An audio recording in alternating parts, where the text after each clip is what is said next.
We are going to get started if everybody is good.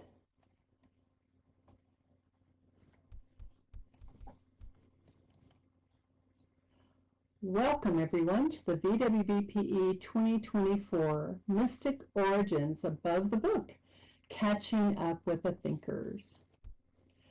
Our conversations with our Thinkerer recipients are so very special.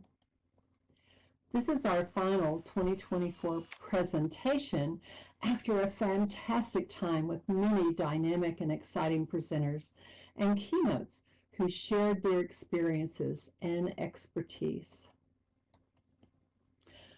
Before we start celebrating with an extraordinary performance and our closing ceremonies, we are excited to catch up with our 2020 Thinkerer recipient. The Thinkerer Award is presented to an individual whose deeds and actions have consistently demonstrated selfless service in promoting learning, community, and educational practice, and who exemplifies the spirit of cooperative development with immersive environments. Recipients of this award are not simply outstanding professionals in their field.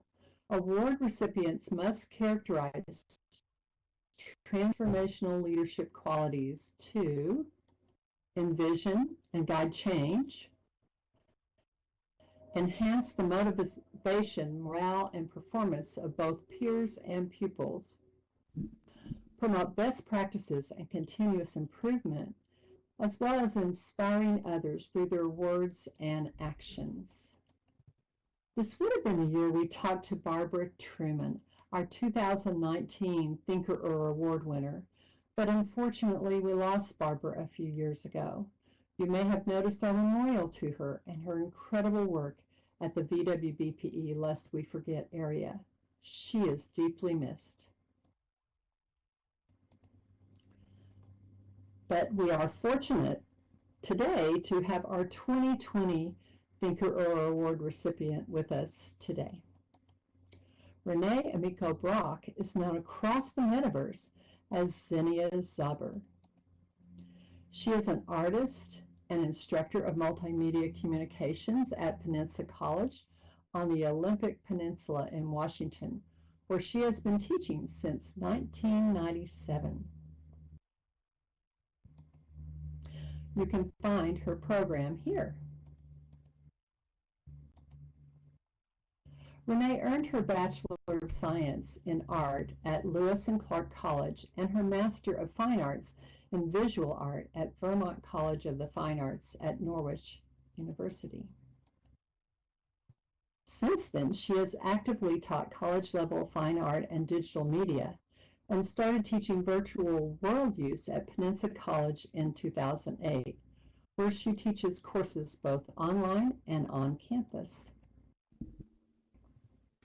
In 2009, she graduated from the first pioneering class of the University of Washington's Certificate in Virtual Worlds program and returned as a lecturer and mentor. Renne also hosts and develops community activities as board co-chair of the nonprofits Commons, Virtual Worlds MOOC, Rockcliffe University Consortium, Virtual Ability Inc., Brain Energy Support Team, Virtual Community Library, and is on the founding board of the VWEC, and many more communities. Recently, she received the 2023 Sequoia Valley Chamber of Commerce Citizen of the Year Award in her local community in Washington. You can visit her region, Who Are You, at this link, and you can connect with her on LinkedIn at this link. She also, in her spare time, has a book on Amazon, Action-Packed Superheroes, Your Guide to Revealing and Utilizing Your Superpowers, on Amazon. So without further ado, please welcome Renne Emiko Brock, our very own Zinnia Zauber. Welcome, Zinnia. And how are you doing? Sorry. Hi there. Thank you so much, Elli, for sharing all of that about me. I sure appreciate it, and it's great to be with all of you here today amongst friends. We are so pleased to have you. So why don't we start with what is it like to receive an award like the VWBPE Thinkerer Award? That is a great question. Thank you, Elli. In 2020, it was a time of fear, yet the award, it was a gift of hope for me. I'm the kind of person who leans forward and has incentive to do something. I can't help myself. This award gave me so much encouragement that my community supported what I've been doing and will continue to do. If I recall correctly, Wisdom told me upon receiving the award, "You cannot quit now." I think I had to remind her the same thing when she became a thinker. Gaining this acceptance, being recognized for methods of teaching and fostering community building, and my form of leadership was an extraordinary honor for me. It means a lot that so many of my friends, colleagues, folks that I've been working with for decades have been recognized as Thinkerers as well. We make a great team. People seem to know who I am, and they know why I do what I do, but not so much what I do. Earning the Thinkerer Award provided a lovely checklist of activities that you listed here, Elli, that articulate what many of us do with passion and little pay.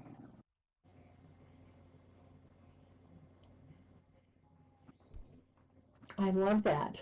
I love that. And you're right, the list is very long and even longer, I'm sure.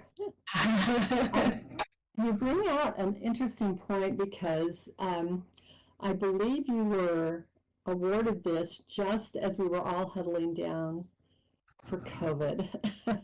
And we're Yes. trying not to think about that time anymore. But even with that in mind, do you think the award has changed things for you?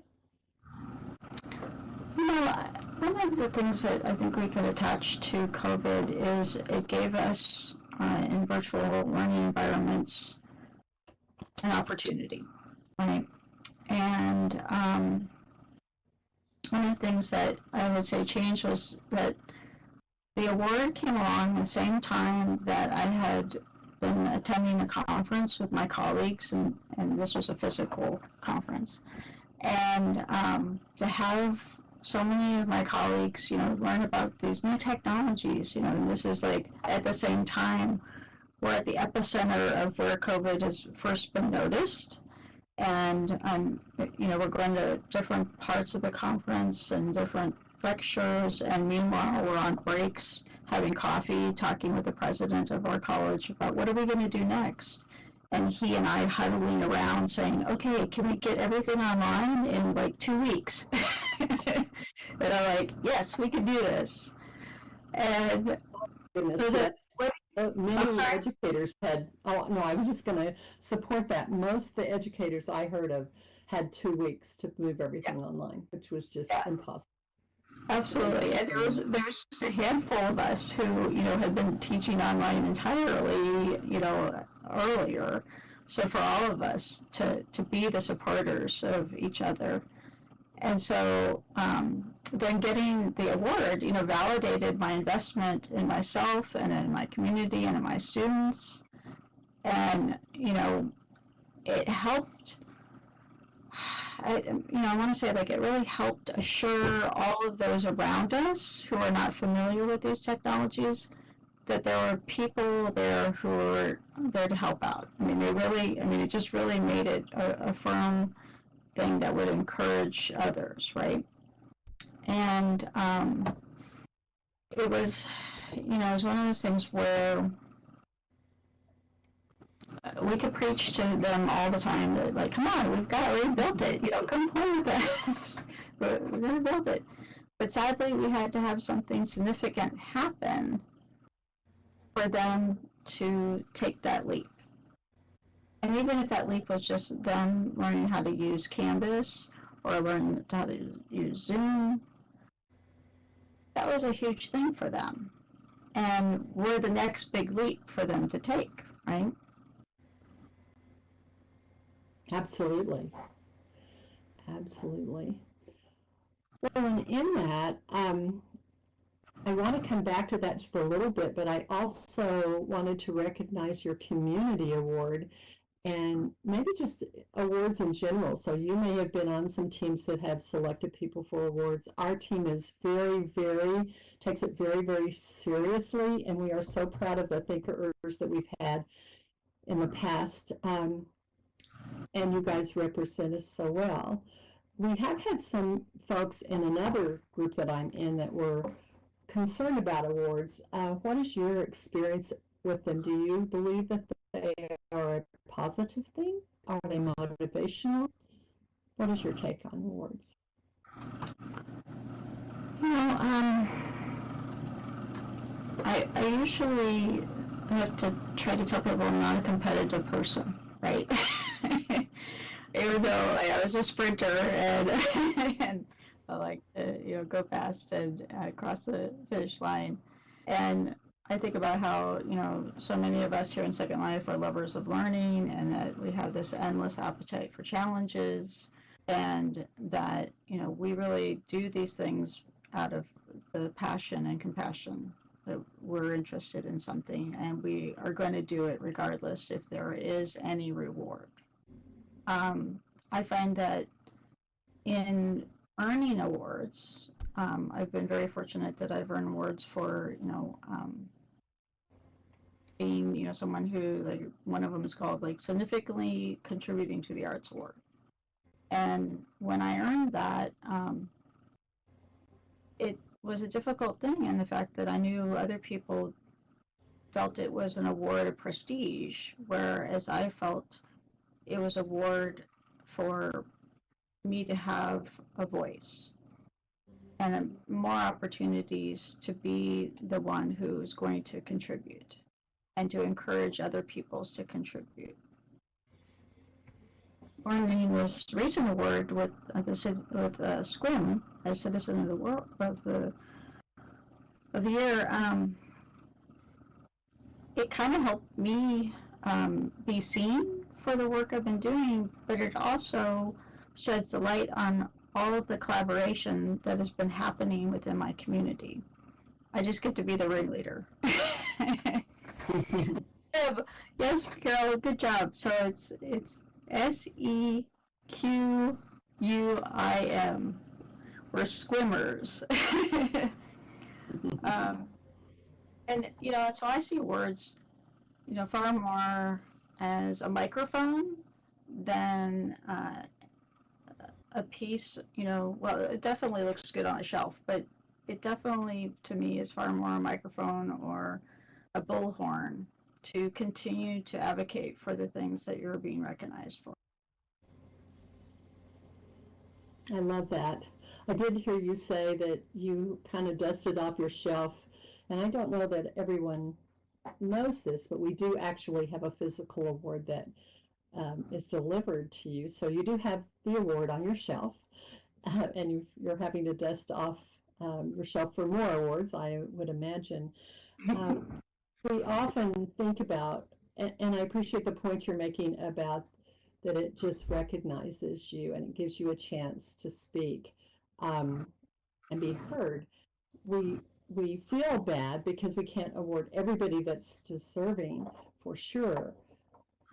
But do you think, kind of going back to our original conversation about the challenge you had at your institution, and you stepped up, as almost every one of us that were teaching online had to do, to try to help our colleagues. This is an educational leadership award, and I believe that helped you exercise your leadership in online. How have leadership's opportunity changed in the past years for you? Well, definitely having the Thinkerer Award as a physical item that I can point out or try to lift. It's pretty heavy when I have it. That, so that sort of foundation to help talk about things and explain things to people. And I do get to ask to serve on more boards and committees for sure because of it. They recognize that I am one to go to when it comes to supporting communities, to look at collaborations, and to use technology in, accessible ways. And I do enjoy positions of power, and it gives me way more opportunities to support others and to develop more collaboration, and especially across like the physical and virtual worlds. I can look out here in the audience and see so many people that I've done projects with, right? That they've worked with my students or their students have worked with me, and to be able to cite conversations that we've had amongst each others, like with our Virtual Worlds Education Consortium fireside chats. Like, we get together as a professional, development committee each week, to share out these ideas, and then as a leader to take it to other leaders, right? And to share out what we're doing together and to inspire, even if it's just to inspire, a class or a committee or a whole campus to get together and work together. If we can do it, anyone can do it, I hope. Well, and I really appreciate what you're saying. I think that one of the other things that many of us, not just women, but men as well, in our communities are trying very hard to help women come up in higher ed, be noticed in higher ed.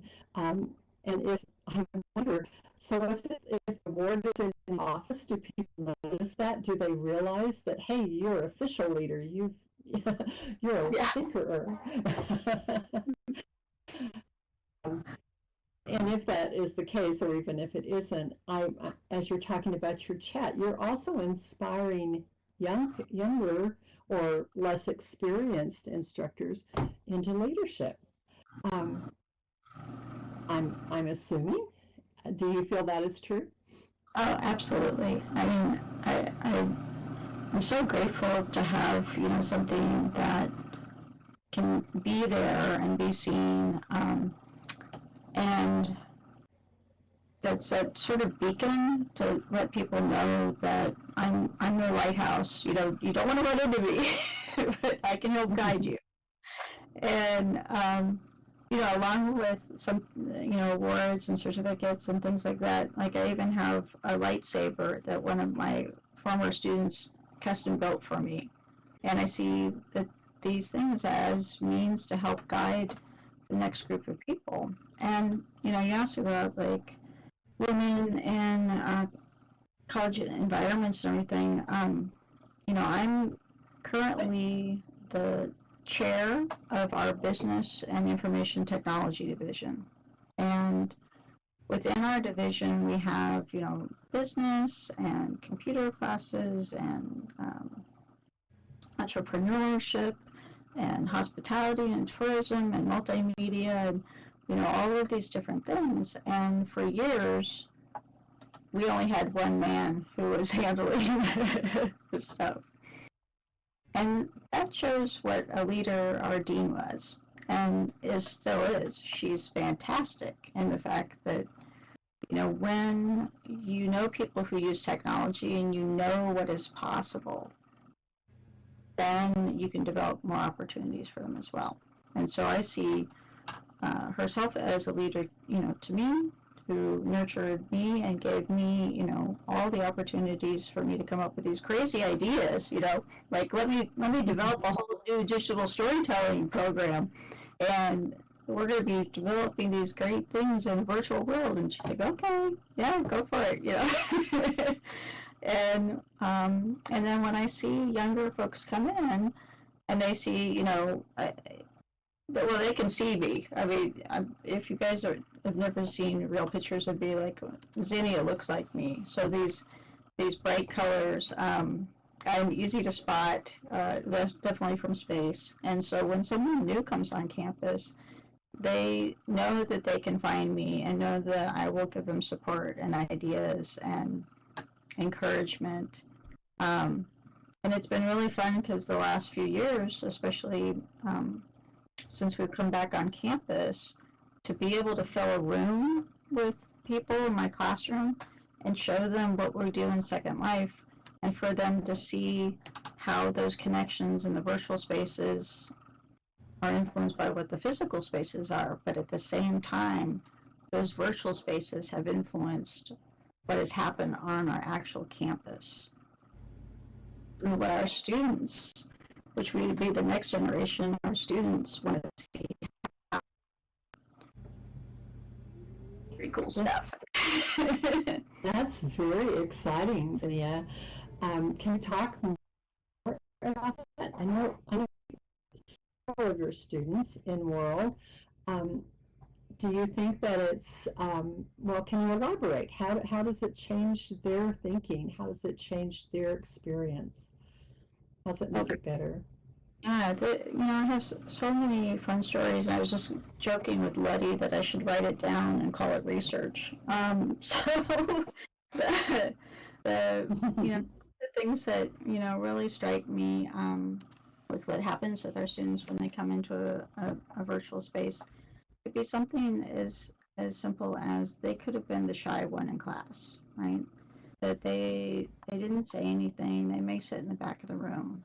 But once they come into a virtual environment and they use chat, and suddenly, you know, oh, they have so much to share and say, and that their input is being implemented, and they're more active in our brainstorming sessions, then that happens in the classroom physically.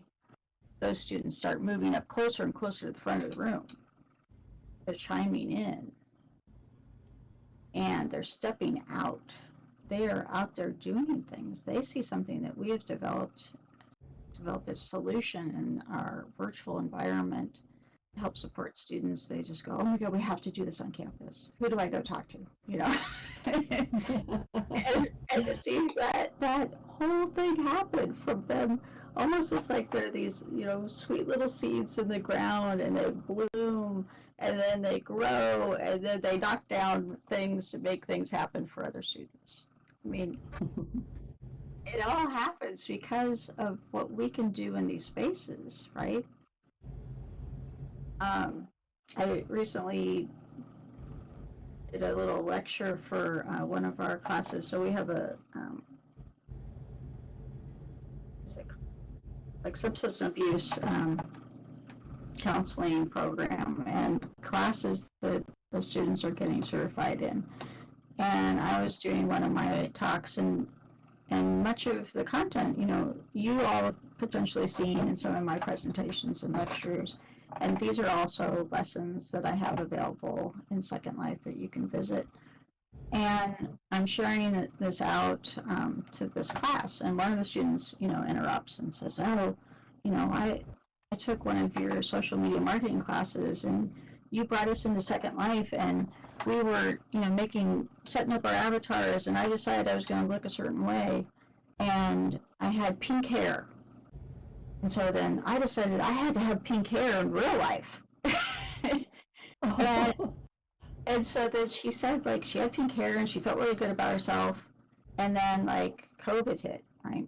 And she let it go because, you know, it took a lot of time and effort to do the pink hair. And then she came back and she saw that she'd had her profile picture in Canvas with pink hair. And she's like, oh my gosh, that's who I am. I'm that girl with pink hair. So she ran out and she dyed her hair again, and she felt so good about herself. And that happened because she had that experience, you know, in the virtual space where you can play and try things out, right? She found out who she was, that pink hair, put that positivity, that compassion, her passion about life, put it out there and shared it with everyone. And then for her to be in this class and share with her classmates, that they better believe me when I'm talking about these colors. And it made a difference for her. And I'm talking about it, I'm like trying not to tear up, because these are the things that I believe we can do within virtual environments that we may not get to do in our own classrooms physically. And that I believe that our students are the next group of advocates for working and teaching in virtual environments.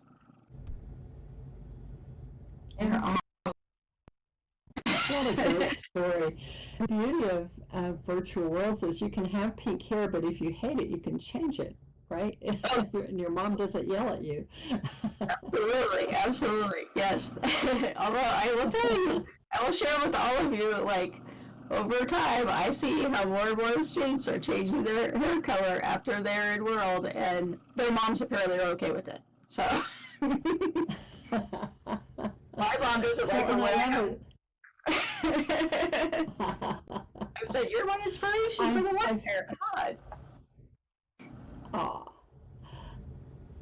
I love that. It's the opposite of what we've been talking about the last couple of days about our avatar appearance.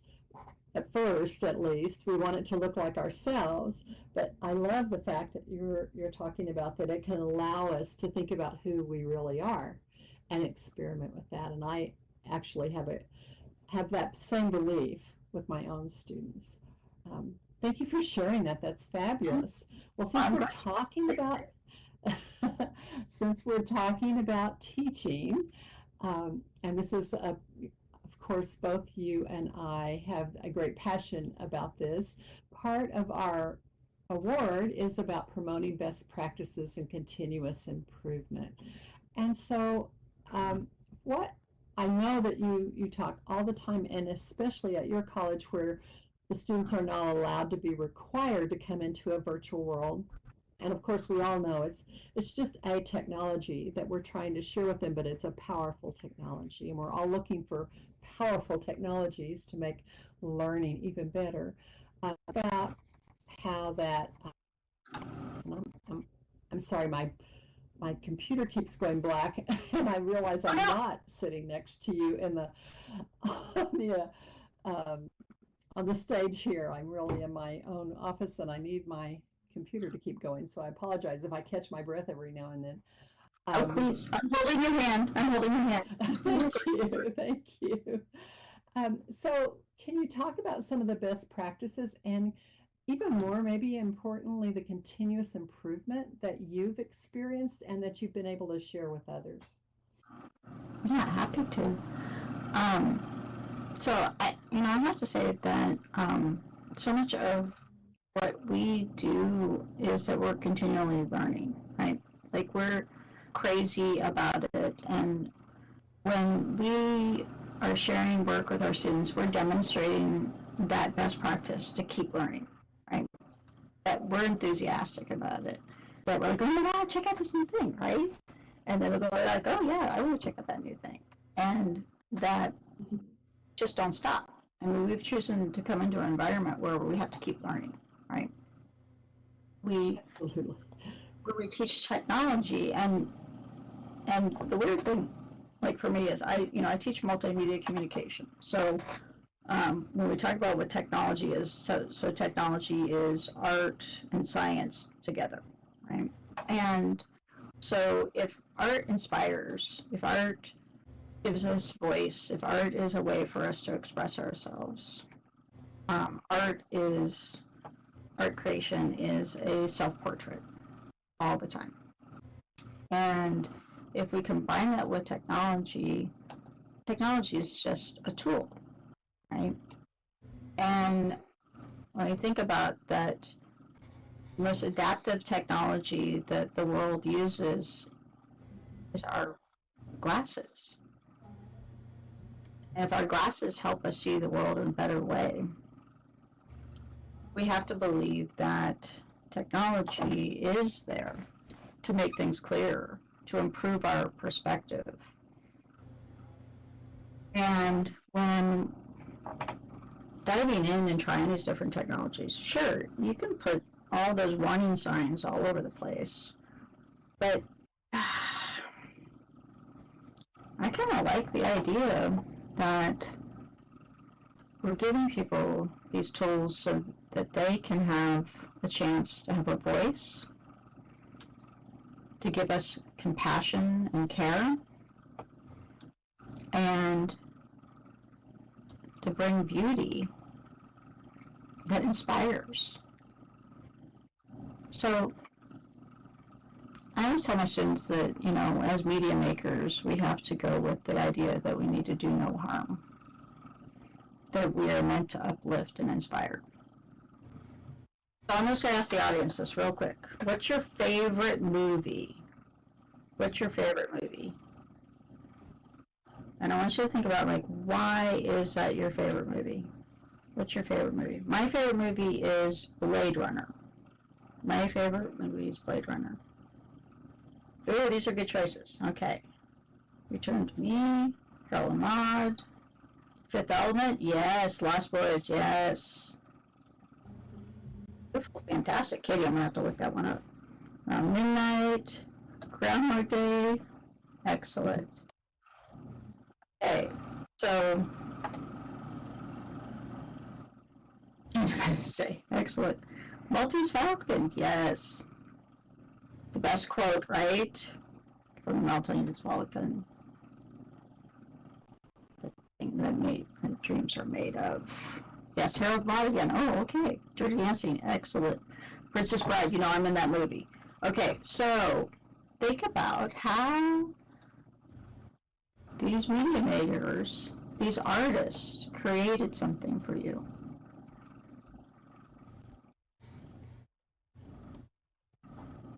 Did they have fear? Were they cautious? No. They said, we gotta make this. We gotta write this. We're gonna make this happen. We're gonna make some awesome costumes. And how it continues to inspire people. We, at our local performing arts center, we just had a showing of The Princess Bride. And if you guys have attended a Rocky Horror Picture Show, right, all the audience participation. Yes, Dee Dee, absolutely. Audience participation with The Princess Bride. Oh my gosh. It was such a great example of what true love and high adventure can do for us all. And so when we're trying to investigate new technologies, instead of approaching it with fear, I say we approach it with awe and include that true love and high adventure. We can be cautious, but it's more important for us to be curious. Well, I hope that we're using the technologies for good.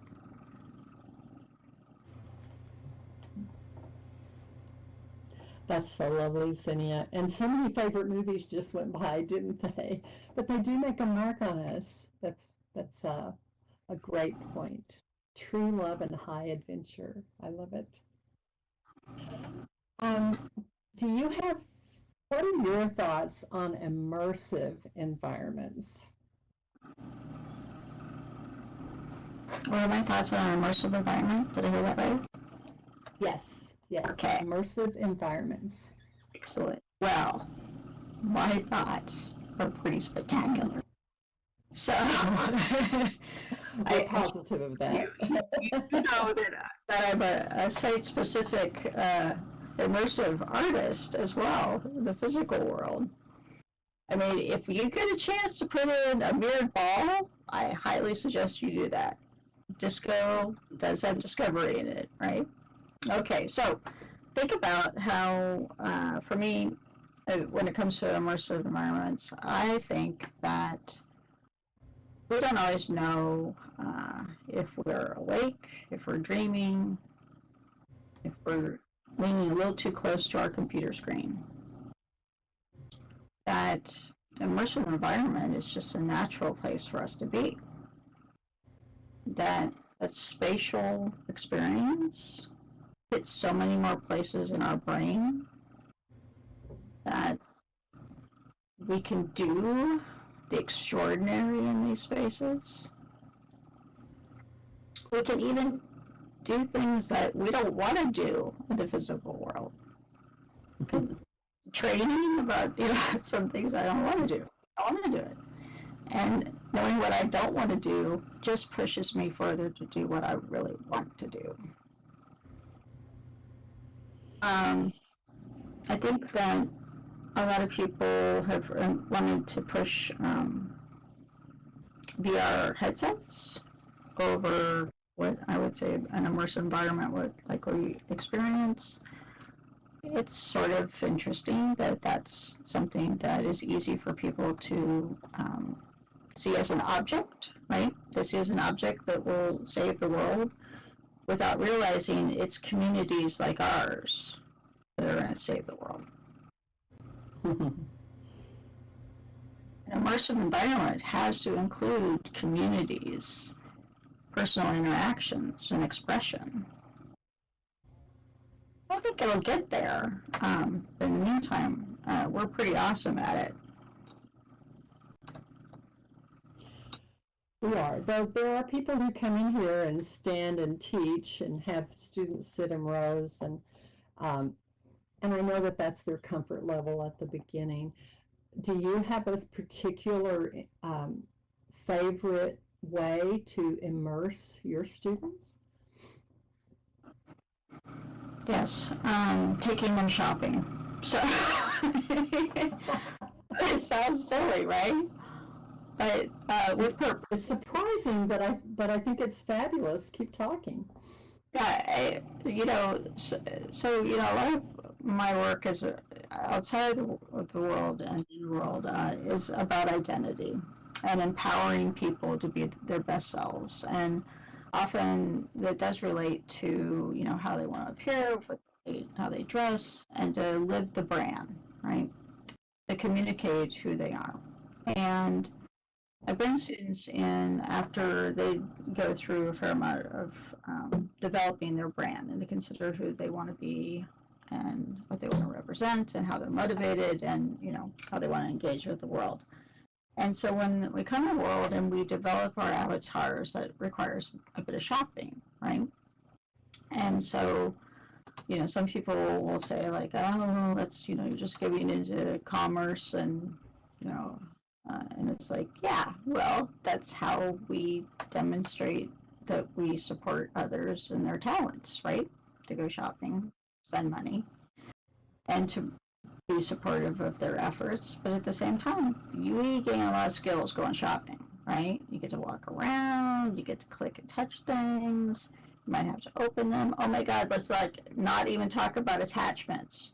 My students ended up doing an entire machinima just to teach people how to put on shoes, because it's that important, right? And so to take students on these adventures to different shops, they get to actually learn more about, branding and merchandising and just in general, a small business approach, enterprise. We also get to see things like freebies. Holy cow, what if we had freebies in the real world? What if we could do demos in the real world? And for them to be able to see, now, there's magic mirrors where people can stand in front of a mirror and have a virtual piece of clothing put on top of them in augmented reality. They're like, we've been doing this in Second Life this whole time, So taking them shopping, gives them a chance to explore architecture and art and really to consider how people want to be part of something. And when they go shopping, it also inspires them to consider that they could be part of the economy here, that they could be creators, that people value the work they're doing, that they are part of it already. And then when we come back into the classroom, which is an adventure, we're building an adventure in a place that people get to explore and everything. They always want to include, gifts that people can purchase that they made because they were inspired with it, what they found when we went shopping. So we got pirate hats, and we got lanterns, and we got all kinds of fun things. Superhero capes, we definitely have superhero capes, so. Of course you do. Yeah. It's so funny that you would say that. Oh, go ahead. I'm sorry. Go ahead. I was just going to say, so I had heard about your shopping. You had suggested that to me before. I'm such a practical person. That was very surprising to me. But I did take my students, but the first one I took was a young man that wasn't that excited about Second Life, and he was a little bit of a naysayer. And to see well, I didn't see his face because we were in Second Life, but to hear his face, hear his excitement when he was shopping, and he could choose whatever he wanted. We went to a men's store and he got new hair. He was so excited. But you're exactly right. It's the learning by doing. And so we could tell them all day how to be comfortable in here, but to take them to shop and them actually click on things and look around at things, it was brilliant. It was a brilliant idea. And I'm pretty sure that isn't at the top of the list of most of us, but it's gotten farther top for me as a pedagogy. So thank you for sharing that. You're welcome. Thank you for doing it and sharing your experience too. That means a lot. Well, you are an inspiration for sure, Zinnia. Anything else about that is just so important to you for the immersive experience for your students? I know that they have shops, but what is your top thing? I say it's with Siri that this is a space that people can do things that they never thought they could do. I see it often where my students may come from a lower economical situation or from a family that doesn't believe in education, or that they've gone through a lot of hardships and that they really need to have their spirit lifted to believe in themselves. And this is a space that they can experience it. And when they experience it here, that transformational experience that empowers them, that gives them skills, that gives them comrades that will support them, wow. It is huge to see that transformation happen in them, and that I wish more folks would give their students chances to have these immersive experiences, because it is a feast for our eyes, our ears, and especially our hearts, to really believe that so much more can happen, because we are the creators of our realities, not just our virtual realities. That's beautiful. So I'm going to encourage the audience, if you have questions, to pop a question in our text chat as we kind of wind up with, you talked about, it's actually been 4 years since you received the award, and I wonder how your worldview has changed over this period of time. Do you know now what you wished you knew then? Is there anything in particular that you've learned the last few years that have just really been a profound impact on you and your students?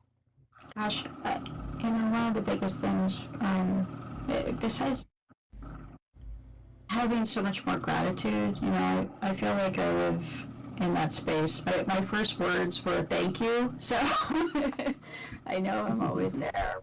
But this gratitude for community is so much stronger, and to be able to trust people and to know that they have your back, that is a big shift for me, because I'm so used to having to take their things myself. Like I'm a firstborn of two firstborns, so I have to strike out on my own and do things. And with winning the award and having the recognition of my community and being amongst my friends that I can trust and believe in, really has changed some of the things I do as a leader and in all my communities now.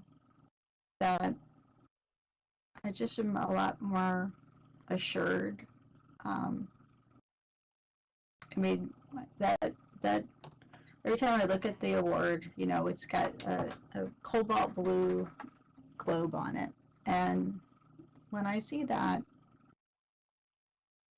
it is a true blue, and that I can believe and trust that all the people who have supported the idea of educational leadership and community leadership in my nonprofit Commons family, that I can trust that and know that that is something that I can rely on, and they believe in me, and I sure as hell want to keep believing and supporting them.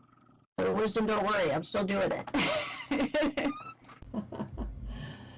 That's so awesome, Zinnia. And I just have to say that you are an example of the great community that is here. You are a fabulous example of that. And I do think that is something many of us have begun to really begin to appreciate. And it has come up quite a bit in the conference about community. So thank you for bringing that up. Are there any questions from the audience? Do you want to know one of her deep, dark secrets, or something you just don't know about Zinnia that you've always wanted to ask her? Bring it. We just have a couple of minutes.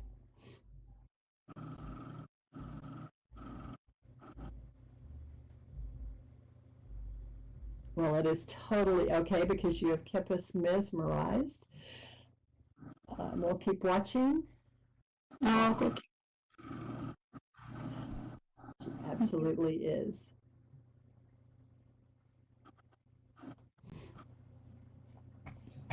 I want to say, Elli, you're such a fantastic leader, and we appreciate you so much, and I'm so happy that we got to do this together.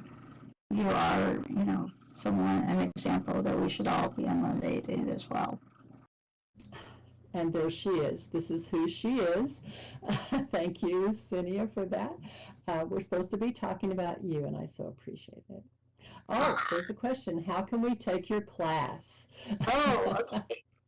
That's a great question. Okay, so my classes are at Peninsula College, and I know that Elli started with one. And to know that all of my classes are available in person and online. So you can't, why can't I get to it? Hold on. Of course, on the spot. Way to go. I can't do it. All right, here we go. Got it.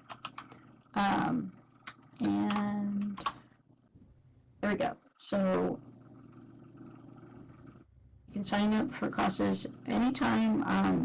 If you're trying to do like an audit, I would encourage calling the college and telling them, Renne told me, and then they'll know what to do. So let's see. Trey's asking what your favorite color is, since you have color-themed events. What is your favorite color? So my favorite color is red-orange. Is a red-orange. So definitely a deeper. Don't get anywhere near pumpkin though. Can't stand it. Can't stand that. Red-orange is my favorite color. And those of you who have experienced my color theme events in World, I do the exact same thing in the physical world with my First Friday art walks, that I have a color theme and everyone dresses up in the color. All the store windows are full of that color. So thank you guys for going along with that too. Let's see, I got a question. Have I used zinnias in my fabric dyeing? Okay, General, I'll tell you what, I have sucked at growing zinnias, except for last year I managed to do it. And my boyfriend bought me a 1,000 seed pack of zinnias. So let's see if I can do it, and I can do some dyeing, and definitely some fabric printing with flowers. One of my students currently does that, and so I can have her teach me how to do that. That's All these awesome. zinnias need like really good dirt, so I need some rich dirt. That's what I need. Yeah. Well, and I am looking at the time. I do apologize. There were a couple of other great questions, and one about tattoos, which I'm sure you're going to want to talk to him privately. I do thank our audience for your enthusiasm and your great comments. A big thank you to our transcriptionists. Zinnia, you are a great example of a VWBPE thinkerer, and we are so pleased to hear all that has been going on with you since you won our most prestigious award. We appreciate that you are a great reflection of VWBPE and all it stands for. Thank you so much. Let's give her a big applause. Thank you all very much. Thank you, Ellie, and thank you to the Virtual World's Best Practices and Education team for everything that you do, and may